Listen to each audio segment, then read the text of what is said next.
We went to Dubai recently and a lot of friends are asking me how did I process my Dubai visa. So I thought of sharing it here as well because it took me a while to figure out how to do it. Nag-search ako online, tapos ang daming mga lumalabas na parang process your visa within 24 hours, ganyan. Pero sobrang mahal. Buti na lang hindi ko kinagat yung mga yon. Tapos may napanood akong video that recommended itong company to called Mr. Kiko.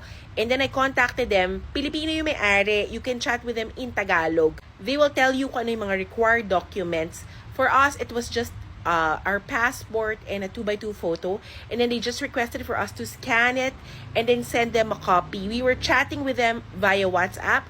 So it was very easy. They're super duper responsive, and then we paid around 430 AED. So check yun ang conversion yan online. And then, in 1 to 2 days, they gave us our visa. I printed it out, and yun, nakapasok ako ng Dubai. You can even watch my video here, yung Dubai trip namin.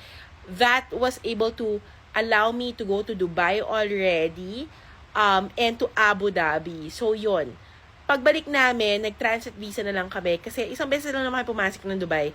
And then, galing Serbia, papuntang Dubai, parang nag-transit lang kami, hindi na kami lumabas ng Dubai airport. So, that's it. If you need help in contacting Mr. Kiko, you can also message me. I-connect ko kayo dun sa mga contacts ko. Sobrang babait nila and ang bilis mag-respond.